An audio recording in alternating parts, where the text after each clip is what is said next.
Now student, next हम लोग move करेंगे अगला टॉपिक पे। तो मैंने आपको बताया था सब्स्टिट्यूशन रिएक्शंस, उसमें मैंने इलेक्ट्रोफिलिक सब्स्टिट्यूशन कवर किया था, फ्री रेडिकल सब्स्टिट्यूशन कवर किया था, और नेक्स्ट क्या है, nucleophilic substitution reaction on the basis of attacking reagents. मैं बताया था कि ये 3 टाइप्स के होते हैं, इलेक्ट्रोफिलिक, फ्री रेडिकल, न्यूक्लियोफिलिक। यहाँ पे इलेक्ट्रोफिलिक इलेक्ट्रोफाइल अटैक किया था सबस्ट्रेट पे, यहाँ पे फ्री रेडिकल अटैक किया था, और यहाँ पे अब क्या करेगा, न्यूक्लियोफाइल। इसमें मैं आपको एग्जांपल बताया था कि एरोमेटिक कंपाउंड शो करते हैं। इसमें मैंने आपको दिखाया एल्केन के बारे में, और नेक्स्ट हम देखेंगे न्यूक्लियोफिलिक सब्स्टिट्यूशन रिएक्शन के बारे में। तो देखते हैं क्या होता है nucleophilic substitution.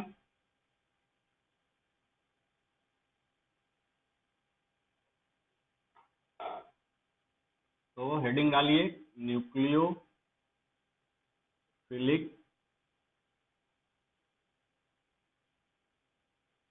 Substitution reaction.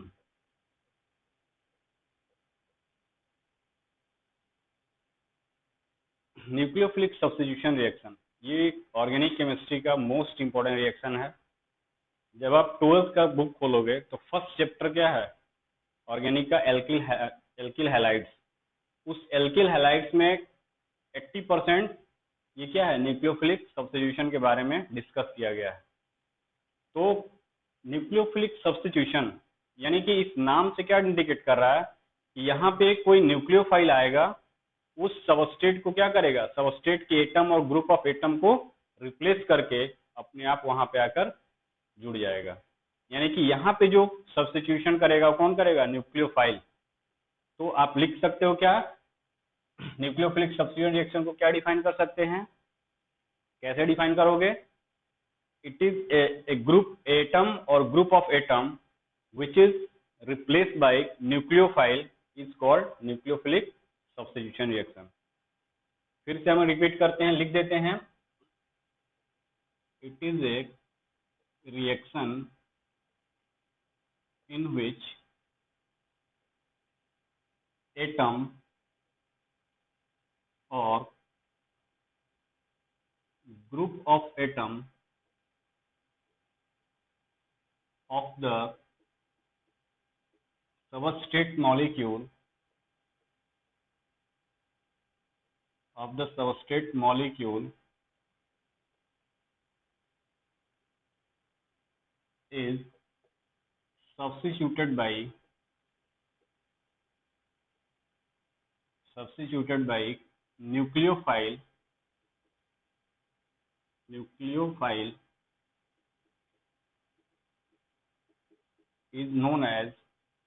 by nucleophile is known as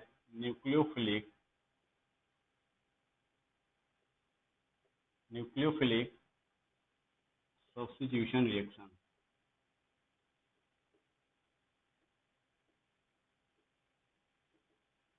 simple है कि it is a reaction in which atom or group of atom of the substrate molecule is substituted by nucleophile is known as nucleophilic substitution reaction। यानी कि वह reaction जिसमें substrate का कोई भी atom और ग्रुप ऑफ एटम रिप्लेस किससे हो रहा है, न्यूक्लियोफाइल से, उस तरह के रिएक्शन को बोलते हैं न्यूक्लियोफिलिक सब्स्टिट्यूशन रिएक्शन। अब हमको ये पॉइंट याद रखना है कि वो कौन कौन से ऐसे सबस्ट्रेट हैं जो कि न्यूक्लियोफिलिक सब्स्टिट्यूशन रिएक्शन शो करेंगे। तो देखो मेनली क्या होता है कि nucleophilic substitution reaction alkyl halide show करते हैं, एल्कोहल शो करते हैं, ईथर भी शो करते हैं, ठीक, और एसिड डेरिवेटिव। यानी यहाँ का जो सबस्ट्रेट है वो वर्सेटाइल है, एक से ज्यादा बहुत सारे सबस्ट्रेट हैं।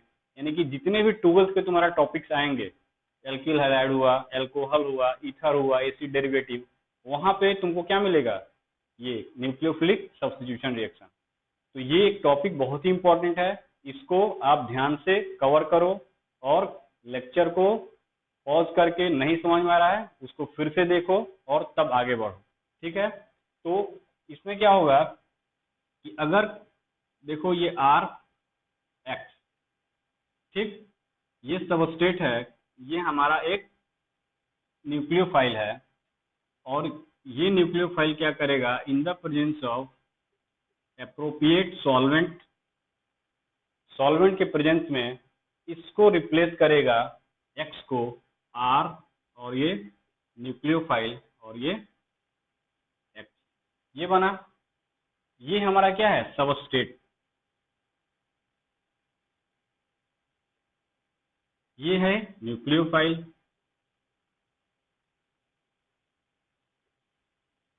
और ये हो गया हमारा प्रोडक्ट। और ये रिएक्शन से डिपार्ट हुआ है, ये सबस्ट्रेट से डिपार्ट हुआ है, तो इसको बोलते हैं लिविंग ग्रुप, लिविंग ग्रुप। तो आप देख सकते हो कि ये सबस्ट्रेट है, न्यूक्लियोफाइल, इस पर अटैक किया, ये एक्स बाहर निकला और ये प्रोडक्ट बना। कैसे हो रहा है, इतना इजी तो होगा नहीं, ठीक, तो इसको समझना बहुत जरूरी है। अब देखो इसमें होता क्या है, इसमें बहुत सारे फैक्टर है जो रोल प्ले करते हैं रिएक्शन में। ये न्यूट्रल मॉलिक्यूल है, क्यों रिएक्ट करेगा, ये ऑलरेडी स्टेबल है, ये न्यूक्लियोफाइल इस पर अटैक कर रहा है। जैसे सपोज करो तुम एक रूम में हो, ठीक, तुम रूम में हो, कोई बाहर से आने वाला है, तो जब तक अंदर रूम से कोई निकलेगा नहीं तब तक बाहर वाला आएगा नहीं। तो ये अगर स्ट्रांगली है, स्ट्रांग है, तो इनको आने नहीं देगा। ये ब्रेक जब तक होगा नहीं, ये बाहर जाएगा नहीं, तब तक ये आएगा नहीं। क्या है कि ये ग्रुप इजिली बाहर जाए, तब जाकर ये इस पर अटैक कर सके। यानी कि इस रिएक्शन में इसका रोल बहुत ज्यादा है। यानी कि लिविंग ग्रुप अगर हमारा पुअर है तो रिएक्शन स्लो होगा। अगर ये जाना ही नहीं चाहेगा तो ये अटैक नहीं कर पाएंगे, रिएक्शन होगा नहीं। यानी कि हमको इसमें बहुत सारे फैक्टर को इंक्लूड करना होगा। यानी कि रोल ऑफ लिविंग ग्रुप क्या है इस रिएक्शन कंडीशन में, सॉल्वेंट का क्या रोल है, और न्यूक्लियो का रोल है। तो ये सब फैक्टर को अगर हम इंक्लूड करेंगे, on the basis of this factor this reaction are further categorise into 5 categories. Actually ये 5 कैटेगरी में कैटेगराइज किया गया है, लेकिन आपको आपके लेवल तक केवल हम 2 कैटेगरीज को इंक्लूड करेंगे। तो आपको ध्यान देना क्या है, सबस्ट्रेट न्यूक्लियोफाइल है, और ये प्रोडक्ट बना, और ये लिविंग ग्रुप है। यानी कि ये लिविंग ग्रुप, सॉल्वेंट, न्यूक्लियोफाइल, ये तीनों डिसाइड करेंगे पाथवे क्या होगा। तो आपको समझने के लिए सबसे पहले क्या करना होगा कि इसको डिटेल स्टडी करना होगा। इन तीनों को अगर डिटेल स्टडी नहीं, आप कंफ्यूजन क्रिएट होगा कि कौन सा रिएक्शन किसके थ्रू हो रहा है। क्योंकि मैं बताया 5 टाइप के रिएक्शंस होते हैं, और आपको खुद आइडेंटिफाई करना होगा। और आप जब इस में जानोगे, इस सॉल्वेंट का रोल जानोगे, न्यूक्लियोफाइल के बारे में जानोगे, तो अपने आप उसको आइडेंटिफाई कर लोगे कि ये रिएक्शन का पाथवे क्या होगा, या तो ये किस के थ्रू जाएगा, यानी किस मैकेनिज्म के थ्रू जाएगा। तो सबसे पहले इसको डिटेल स्टडी करने से पहले हम देखेंगे टाइप्स क्या है, और टाइप्स के हम ये देखेंगे कि रोल क्या है, सॉल्वेंट का क्या रोल है, न्यूक्लियोफाइल का क्या रोल है, लिविंग ग्रुप का क्या रोल है, और ये सबस्ट्रेट का क्या रोल है। तो देखो types of nucleophilic substitution reaction. तो टाइप्स ऑफ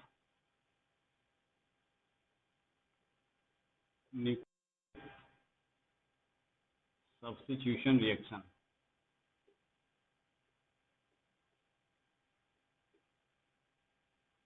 वैसे तो होते हैं, लेकिन आपको मैं 2 टाइप में यहाँ पे, क्योंकि आपके सिलेबस में 2 टाइप्स को ही फोकस किया गया है।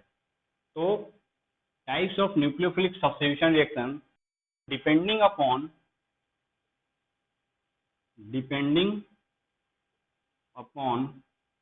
रिएक्शन कंडीशन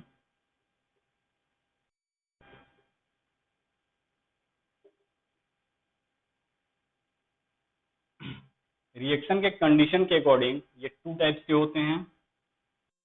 कौन कौन से, substitution nucleophilic unimolecular.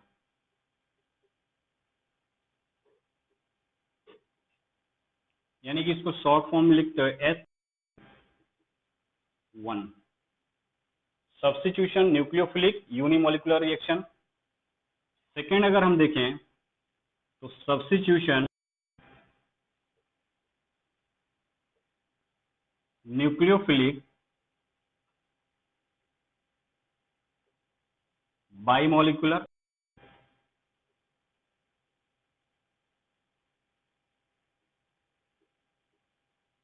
SN2.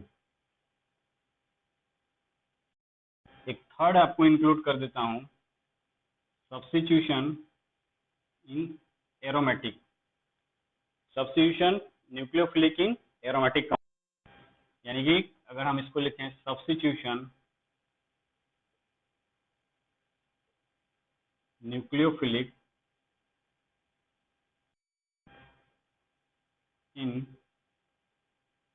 Aromatic compound.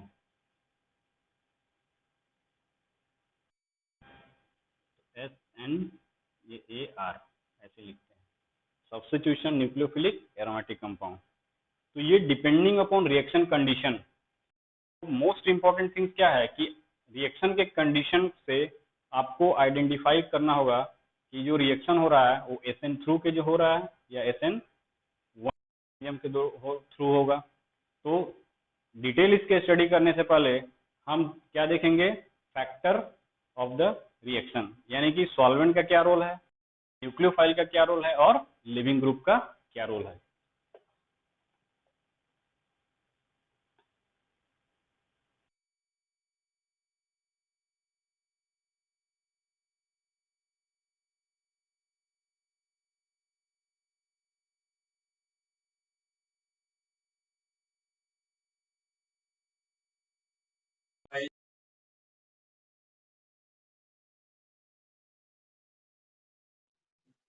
देखो बेटा, हम देखेंगे क्या कि factor which govern the nucleophilic substitution reaction. तो होता क्या है, RX न्यूक्लियोफाइल, ये R प्रोडक्ट बना और ये X लिविंग ग्रुप बना. तो हेडिंग डालेंगे क्या, factor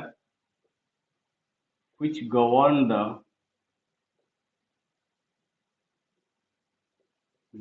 the nucleophilic substitution reaction.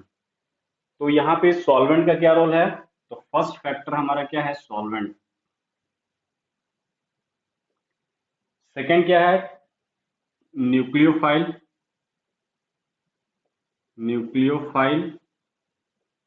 और इसको बोलते हैं nucleophilicity.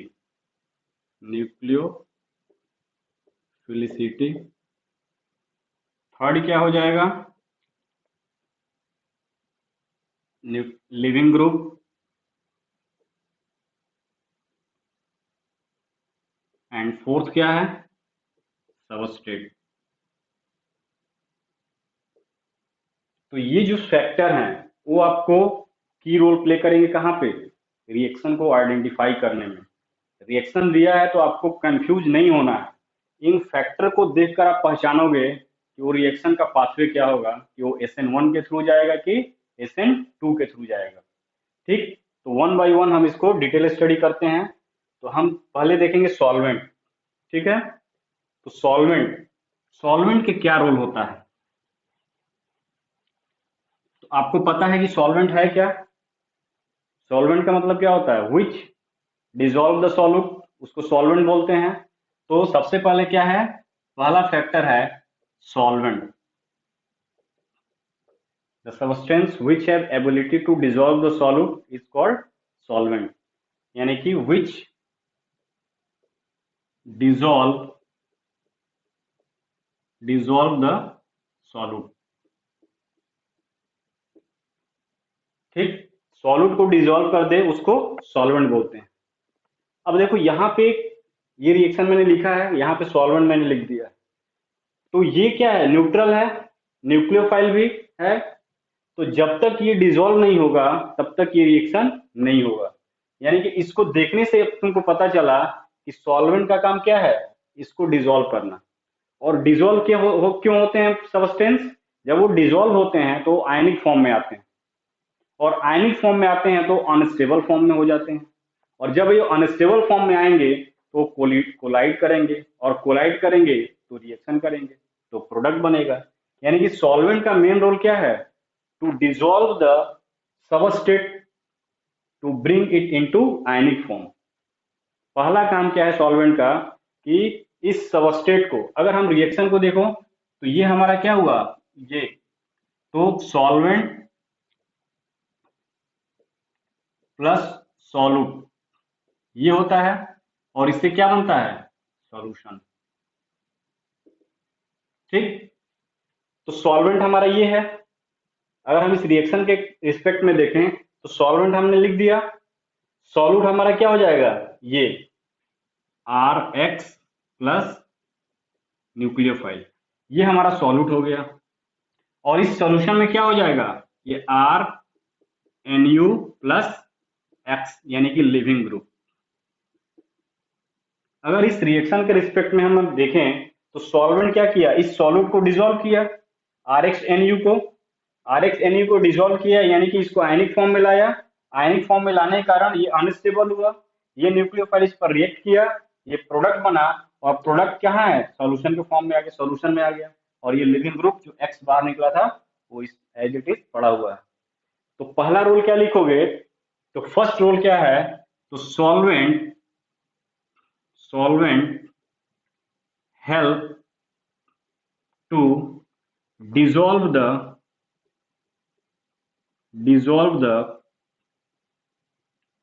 substrate and nucleophile to bring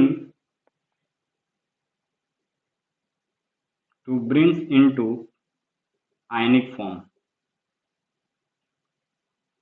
तो जब न्यूक्लियोफिलिक सब्स्टिट्यूशन रिएक्शन दिया है, सॉल्वेंट है, तो सॉल्वेंट क्या करेगा, सबसे पहले इस न्यूट्रल सबस्ट्रेट को डिसॉल्व करेगा, ब्रेक डाउन करेगा, और उसको आयनिक फॉर्म में लाएगा।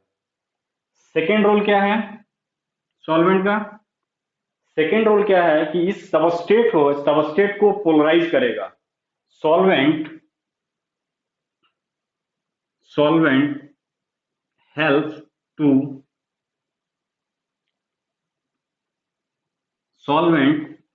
to increases the polarity of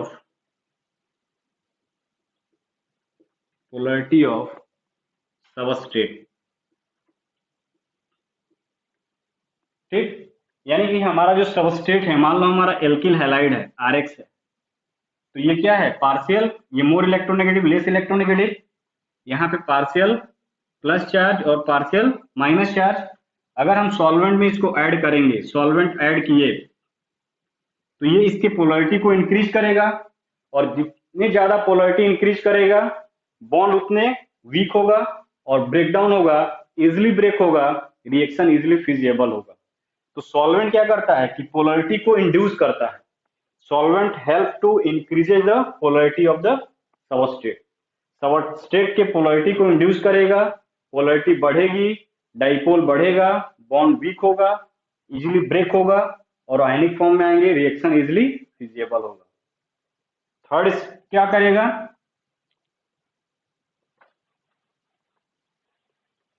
तीसरा रोल क्या है सॉल्वेंट का, तो थर्ड में आप यहां लिख सकते हो कि solvent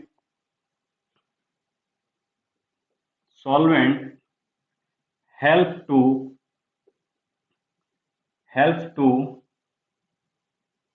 stabilized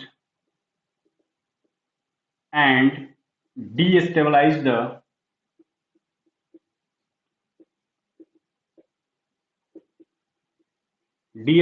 the ionic form of species। अब उस सॉल्यूशन में क्या हो रहा है, डिसॉल्व हो रहा है, तो आयनिक फॉर्म में आ रहा है। ठीक, तो आयनिक फॉर्म को या तो सॉल्वेंट स्टेबलाइज करेगा या तो डीस्टेबलाइज करेगा। तो सॉल्वेंट का 3 इंपॉर्टेंट रोल है, और इस 3 इंपॉर्टेंट रोल से तुम आइडेंटिफाई कर सकते हो कि सॉल्वेंट का रोल क्या है यहाँ पे। अब हम क्या डिस्कस करेंगे, टाइप्स ऑफ सॉल्वेंट कितने तरह के होते हैं। तो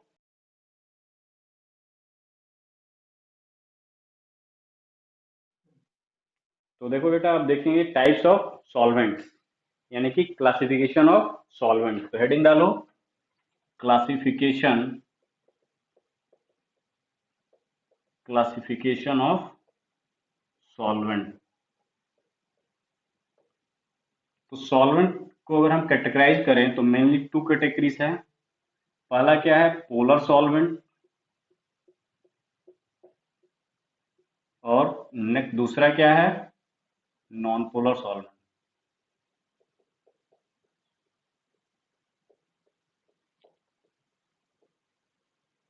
polar solvent and non polar solvent. Polar solvent का मतलब they have partial positive charge, they have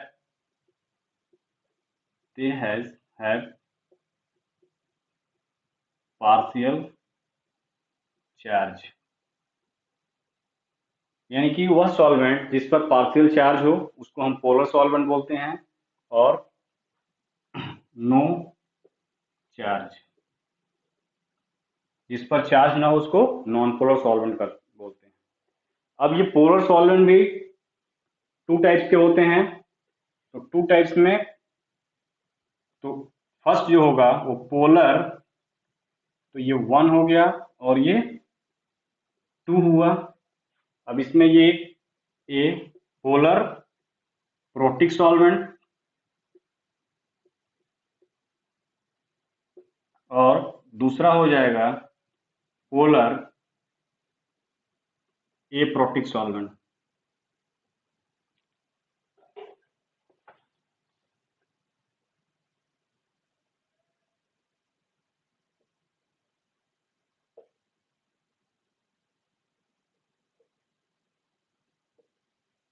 तो क्लासिफिकेशन ऑफ सॉल्वेंट में देखो, polar solvent, non polar solvent.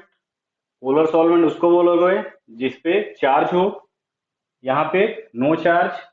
अब इस पोलर सॉल्वेंट में दो है, polar protic solvent, polar aprotic solvent. Polar protic solvent का मतलब they contain hydrogen,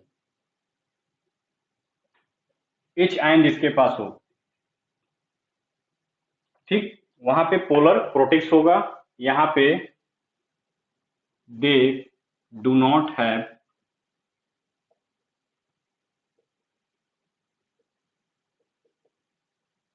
hydrogen ion. यानी कि इसका अगर एग्जांपल हम देखें तो वाटर हो गया, एल्कोहल हो गया, वाटर हो गया, एल्कोहल हो गया, एमाइन हो गया। देखो यहाँ पे पोलरिटी भी है और हाइड्रोजन भी है, क्योंकि ये हाइड्रोजन रिलीज हो सकता है, ये हाइड्रोजन रिलीज हो सकता है, ये भी हाइड्रोजन रिलीज हो सकता है। पोलर एप्रोटिक सॉल्वेंट की बात करो, तो पोलर एप्रोटिक सॉल्वेंट की अगर हम बात करें तो यहाँ पे देखो, पहला जो होगा वो क्या हो जाएगा, डीएमएसओ। डीएमएसओ इसको बोलते हैं डाई मेथाइल सल्फो ऑक्साइड। इसका formula CH3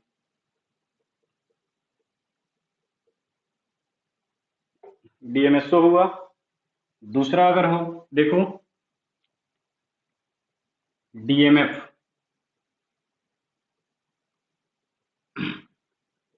NN di methyl formamide. ये भी क्या है, पोलर एप्रोटिक सॉल्वेंट है। कैसे, तो देखो इसका फॉर्मूला ये होता है,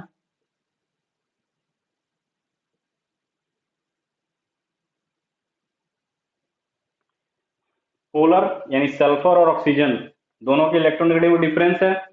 ये मोर इलेक्ट्रो लेस इलेक्ट्रोनेगेटिव पोलरिटी है, कोई हाइड्रोजन उससे मोर इलेक्ट्रोनेगेटिव एटम से नहीं जुड़ा है, यानी कि ये पोलर है और एप्रोटिक है, यानी कि प्रोटॉन रिलीज नहीं कर सकता है। डीएमएफ है, यहाँ पे देखो पोलरिटी है, नहीं कर सकता है।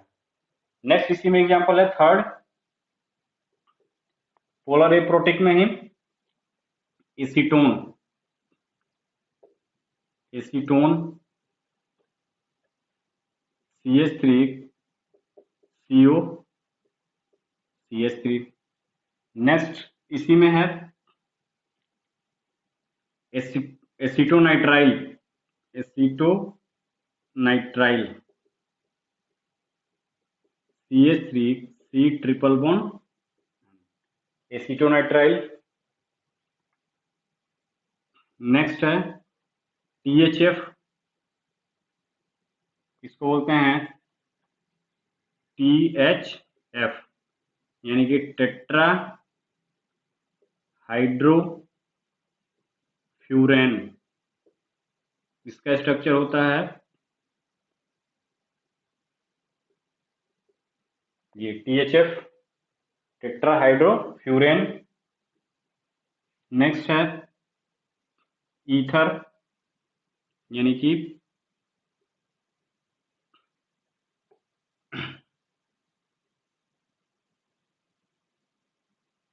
ये सारे क्या हैं, पोलर एप्रोटिक सॉल्वेंट। तो जब हम पढ़ेंगे न्यूक्लियोफिलिक सब्स्टिट्यूशन रिएक्शंस तो आप देखोगे कि वहां पे मेनली ये DMSO का यूज मैक्सिमम टाइम किया गया है। तो ये किस तरह का है आपको याद रखना होगा। ये जो कैटेगरी मैं लिख रहा हूँ आपको याद होना चाहिए कि कौन सा पोलर प्रोटिक सॉल्वेंट है, पोलर एप्रोटिक सॉल्वेंट है। बिकॉज जब हम रिएक्शन पे जाएंगे वहां पे जब डिटेल स्टडी करेंगे उसके मैकेनिज्म के बारे में तो सॉल्वेंट का रोल प्ले करेगा किसके लिए, आइडेंटिफिकेशन के लिए कि कौन से रिएक्शन किस सॉल्वेंट में होगा तो वो किस कैटेगरी में जाएगा। यदि पोलर सॉल्वेंट है तो वहां पे न्यूक्लियोफिलिक सब्स्टिट्यूशन SN1 के थ्रू होता है और पोलर एप्रोटिक है तो वहां पे बाइमोलिकुलर रिएक्शन होता है। इसलिए आपको ये दिमाग में होना ही चाहिए कि कौन सा पोलर प्रोटिक है और कौन सा पोलर एप्रोटिक है। उसमें दूसरा था नॉन पोलर सॉल्वेंट। तो नॉन पोलर सॉल्वेंट का एग्जांपल देख लो, कार्बन टेट्राक्लोराइड CCl4, इसको बोलते हैं कार्बन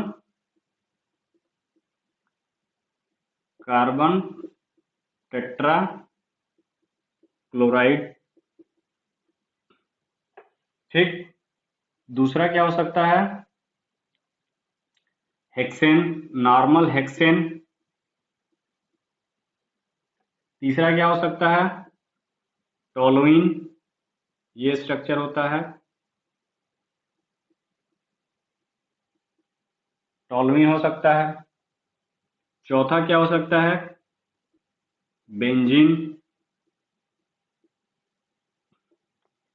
ये टोलुइन है। ये क्या हो सकता है, बेंजीन। पांचवा क्या हो सकता है, कार्बन डाइसल्फाइड CH2। तो ये सब क्या है, नॉन पोलर सॉल्वेंट। यहाँ पे कोई भी चार्ज है नहीं है, यानी कोई भी पोलरिटी नहीं है, इसलिए इसको बोलते हैं नॉन पोलर सॉल्वेंट। तो ये आपको दिमाग में होना चाहिए कि सॉल्वेंट का रोल क्या है, सॉल्वेंट का टाइप्स क्या है। तो सॉल्वेंट के दो टाइप्स हैं, पोलर सॉल्वेंट और नॉन पोलर सॉल्वेंट। फिर पोलर सॉल्वेंट में दो है, polar protic solvent, polar aprotic solvent. Polar protic solvent का मतलब कि वह सॉल्वेंट जिसमें पोलरिटी भी हो और वो हाइड्रोजन भी रिलीज करे। तो हाइड्रो वाटर हो गया, अल्कोहल हो गया, एमाइंस हो गया, ये सब पोलर प्रोटिक सॉल्वेंट है। पोलर एप्रोटिक सॉल्वेंट पोलरिटी तो है बट यहाँ पे हाइड्रोजन रिलीज नहीं कर सकते हैं, इसलिए पोलर एप्रोटिक सॉल्वेंट। अब देखो सल्फर ऑक्सीजन, फिर यहाँ पे कार्बन ऑक्सीजन में पोलरिटी है, कार्बन ऑक्सीजन में पोलरिटी है, कार्बन नाइट्रोजन में पोलरिटी है, कार्बन ऑक्सीजन में पोलरिटी है और ये कार्बन ऑक्सीजन में पोलरिटी है। तो ये पोलर एप्रोटिक सॉल्वेंट। और नॉन पोलर सॉल्वेंट यानी वह सॉल्वेंट जिसमें कोई भी चार्ज डेवलप नहीं हो सकता है उसको बोलते हैं non polar solvent. Carbon tetrachloride, hexane, toluene, benzene, carbon disulphide CH2, इसको बोलते हैं कार्बन डाइसल्फाइड।